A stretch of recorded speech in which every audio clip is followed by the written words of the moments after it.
first image is a picture of Loch Na Fooey with the rainbow on it, which is typical enough of the weather we get here. It's not always the sun is shining. But I am very conscious of living in a beautiful place, and it was the possibility of living in this area that drew me to basket making. So the next image, quite the one I was expecting, but this is my workshop. And so the next image after this would be a very simple basket maker's toolkit. Basket making is really very much a hand discipline. So the toolkit would be costing less than €100, very little machinery of any sort. So the next image shows a whole load of what were called fruit sieves. These were returnable containers, and that is how vegetables would have been sold in about 100 years ago. Baskets are the ultimate sustainable container, really, grown from local materials, and you could have reused the same basket over many, many years. Cardboard, actually, rather than plastic, is probably what killed the basket making trade on this level. So the next image shows a recently planted willow cutting. So this was a piece of 12 inches willow planted into the ground, and already is giving forth 3 little shoots, which will grow to be close to 6 or 7 feet in the very first year. So the next image shows willow growing strongly in June. So it's about half the height it will be when it's finished. And once you've established a willow bed, the willow bed will give you at least 20 to 30 years of a lifetime before you grub it up and maybe replant with grass. So the next image shows willow when the leaf is off it. So this is a winter image. So this would be December, January, February, which is the time we harvest the willow.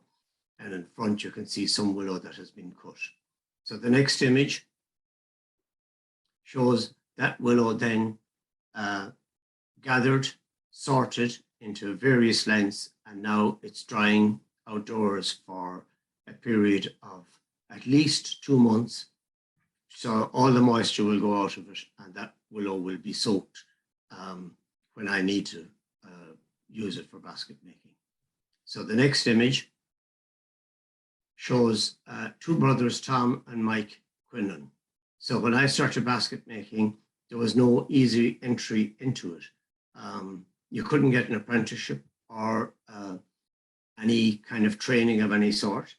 So I essentially started making baskets, and by trial and error, and I would visit these guys once a month and show them the work I had done. It wasn't at all obvious that I would make a success of it, but they were extremely kind to me, and it has left in me, I think, a legacy of seeing the importance of nurturing and showing how important it is to encourage others that we come across. So the next image shows some of the commercial baskets that I would have made. This is a design that I've been making for 35 years. I've retired now from making functional baskets. My son Kieran does that instead. He's got his own business about 40 miles away from here. So the next image shows another typical log basket, or rectangular type. These would all be homegrown, different varieties of willow. So the next image,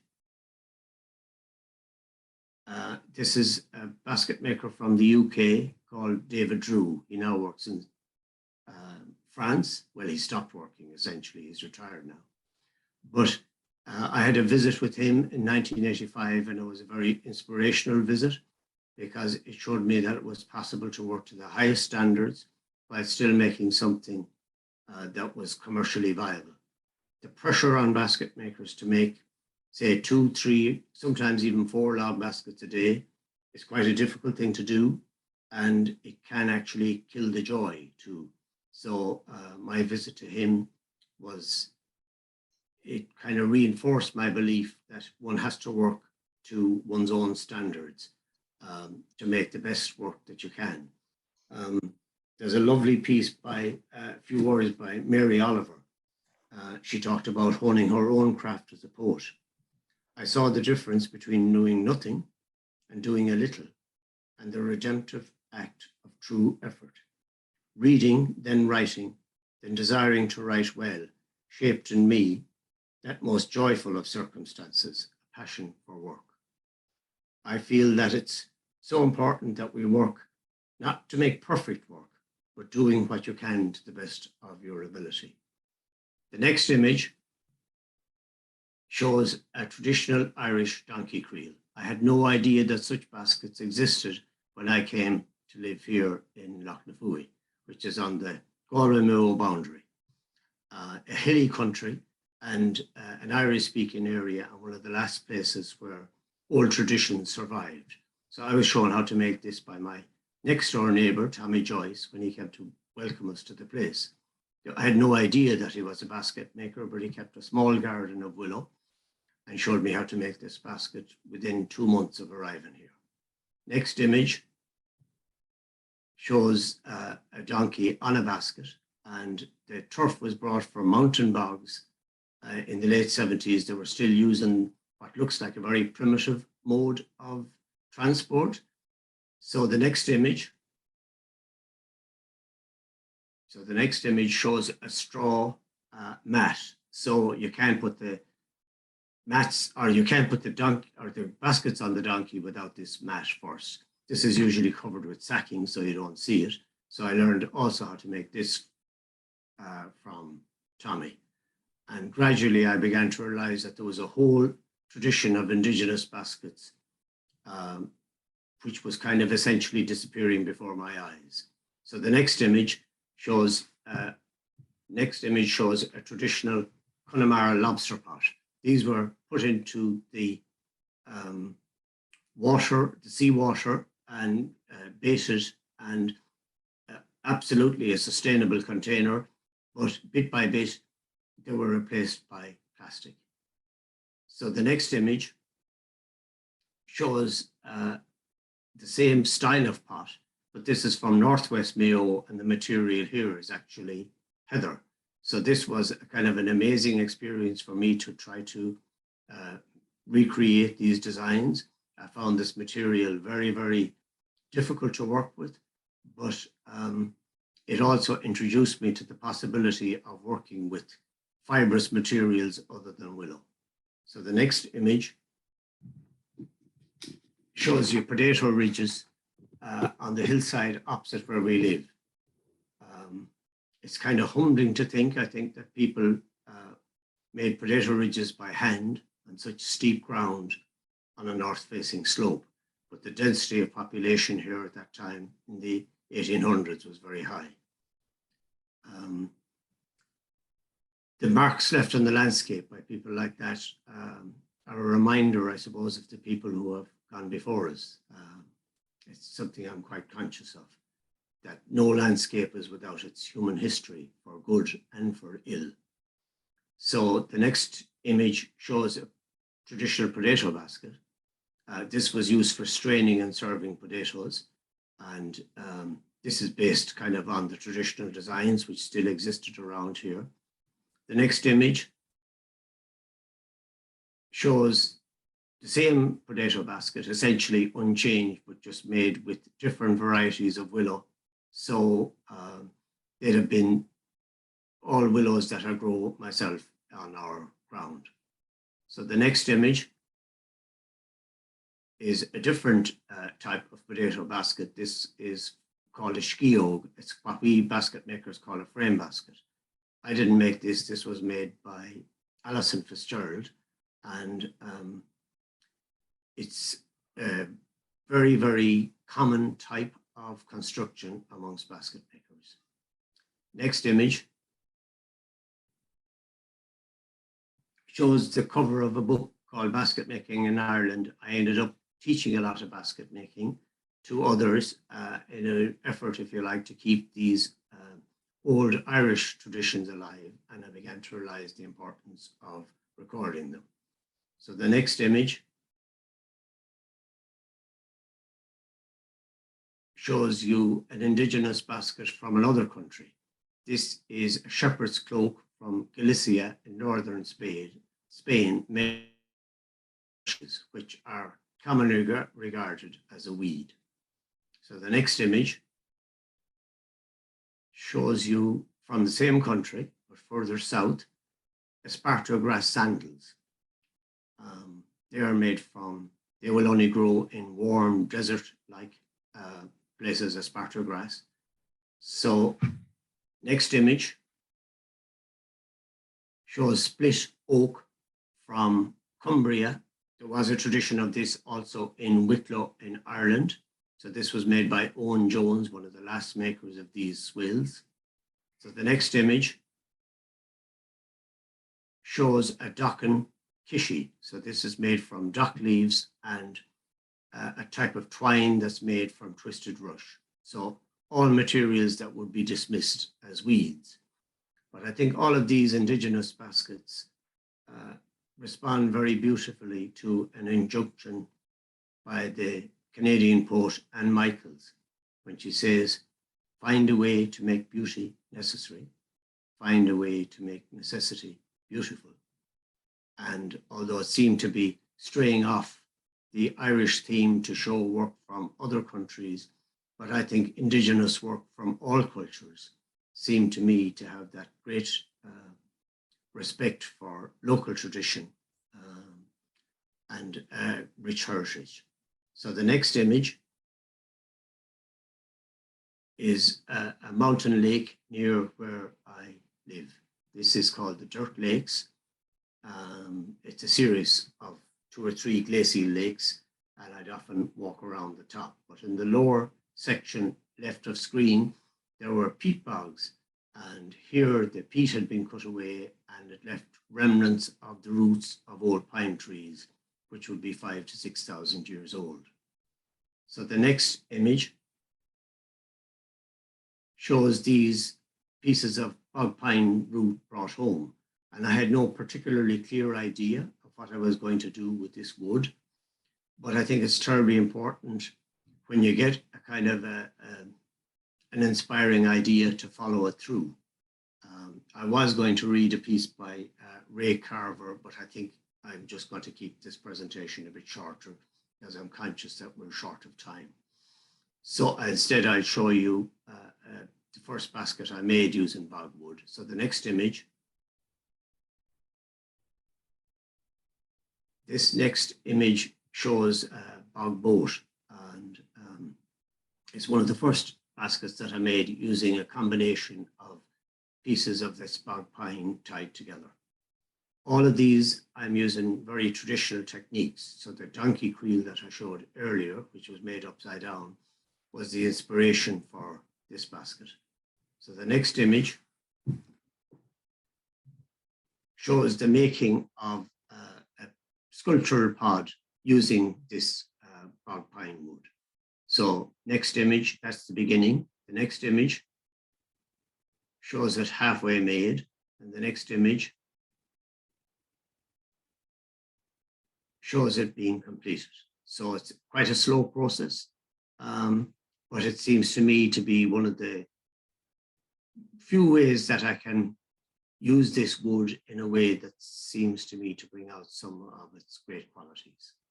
So the next image,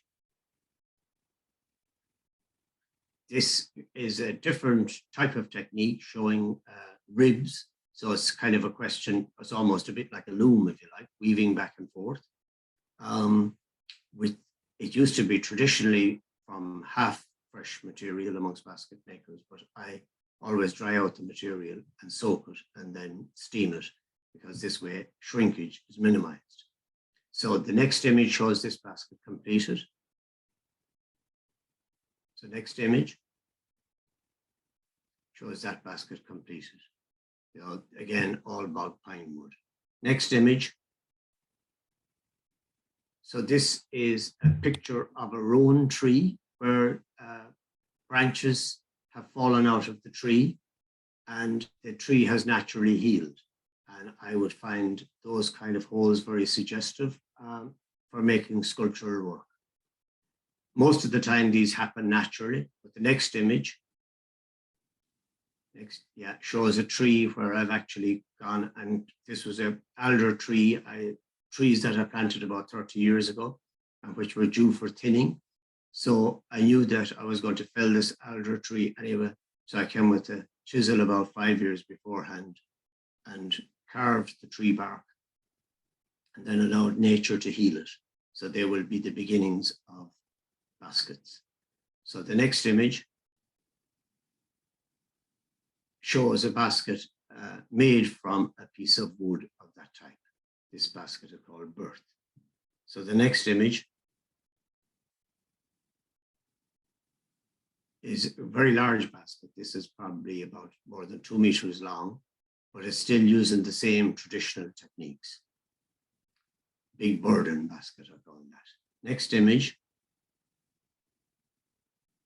is a piece of old Hollywood, which clung to a mountain stream and then got washed down and was on a lake shore for a good few years near me. So I decided it would be really nice to make another object of it and give it a new life. So the next image, these next 4 or 5 images all have a kind of a horned quality about them, all with ribs. So this one was simply called Irk in Irish, which is horned basket. So the next image is bird's beak in the same style. Next image, up for air. Next image, another horn basket. And next image is yet another horned basket. So I think one can often work in a kind of a particular style for a little while still having a lot of variation, because if you're using natural objects like found pieces of wood, that's what will happen. So the next image is a sculptural pod. This was a beech tree that got blown down by a storm about 10 miles away from here, a beech tree. And when I was looking at it, I saw this little hump in it and lichen on the bark. So I went and I got permission to take some of the pieces from it and allowed it to season and made the sculptural pod. It was one of the first things I made without an opening. So the next image shows another sculptural pod, this one from oak wood and sitting a bit differently. So the next image, this is quite large. This would probably be about 1.5 meters across, and it's 3 pieces of bog oak, or bog pine rather, joined together. The light pieces have been bleached by wind and sun, and the darker color wood is the same wood, but it was covered by peat and therefore doesn't have that bleached color. So the next image shows another basket in this style, and you can see most of this wood was under the peat, just a tiny little piece sticking up, and that's why it has a slightly different color. So the next image, this I call bog vessel, after actually an Anne Michael's poem, and it's just 4 pieces of roots of bog pine joined together. So the next image, this is not bog pine, this is driftwood, and it's fascinating sometimes how a piece of wood can be washed up on a shoreline, and the constant movement of water can create very, very interesting textures and shapes. This also had an embedded stone inside in it, so it was originally a root of a tree, I think. So the next image. So the next image. This is one of those interesting tree holes, which seemed to me to be a bit like a head. So I call this Cast a Cold Eye after Yeats's epigraph. So next image. This is a different material, a softer material in some respects than willow. It's willow bark, and this is being stripped in the month of June from what we call a wild willow pole. It's usually called Black Sally here. This is just the bark being stripped off. It'll be harvested and then dried. So the next image shows a basket, a bark basket made from this. It's actually a wall hanging with a little piece. What called the eye is actually just where a branch was coming from the tree. So the next image shows a piece by Dorothy Gill Barnes, an American basket maker, whose idea this originally was taking a live piece of wood, taking away the wood, and then allowing the thing to dry for a while before weaving. So the next image, I'm just going to talk very briefly about stones. This is a stone that I found in Inisheer in Iron Islands, quite a big, heavy stone, so needless to say, I left it there. But it seems to me to be a head with two eyes. So the next image shows another stone or a rock outcrop, really, with a large crevice in it. I find a stone like that very suggestive and inspiring. So the next image, this is another stone, again, seemingly to me with eyes and also with very bone-like qualities. So the next image shows a pod made from the pelvic bones of a pony. I was walking in Cashel Hill, which is close to Roundstone and kind of slightly south of here in West Connemara, and came across this pelvic bone of a pony. Presumably he had died and the weathering had bleached the bones. So I just decided it was worthy of making a basket. So the next image shows how I use some stones in making sculptural pods. So this one is one I call long stone from the mountain. So next image shows two sculptural pods, kind of reclining pods, and these are made from sea stones. So next image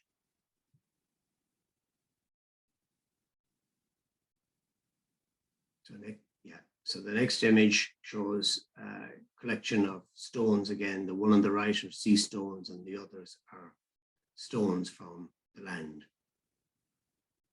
Okay, so the next image, this is a bird's beak, I thought. It reminded me very much of a stone that I found, which I thought looked very like a bird's beak. So I called this pod Lament for the Birds, or Queen of Dunanane in Irish.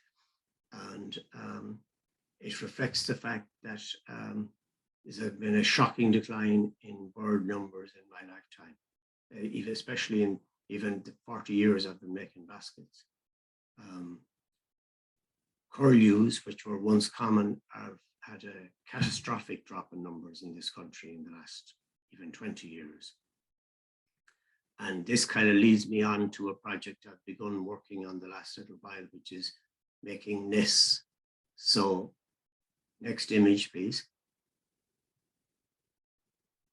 These, I hope, look like nests that could have been made by birds. They're actually made from grasses.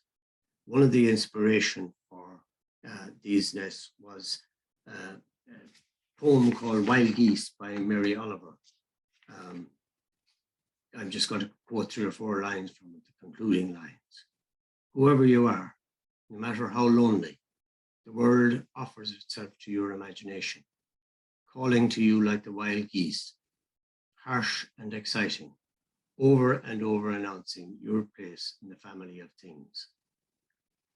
I'm also inspired by lines of graffiti from a refugee camp that was in Calais in northern France, sometimes known as the jungle. And one of the line of graffiti from that references the freedom of birds and their ability to ignore political borders.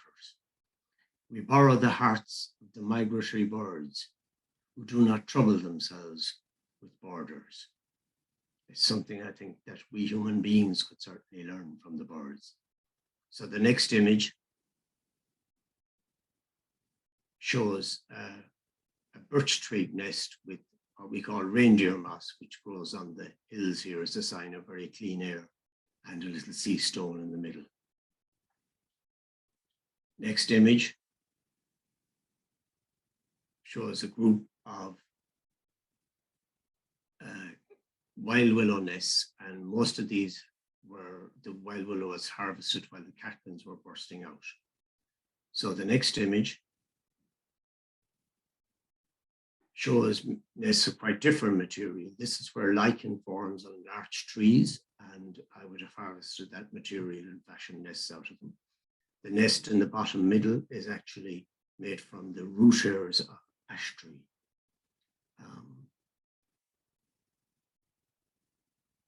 Here, next image. Here is a nest, I suppose, formed partly with the idea of sheltering against the harshness of the world, but it also references the way that the west wind shapes or sculpts thorn trees in exposed locations here in the west of Ireland. So the next image, and the last one, is homage to the larger birds, and this is, I'm sure, partly inspired by the heron that I meet most evenings at dusk when I walk in winter.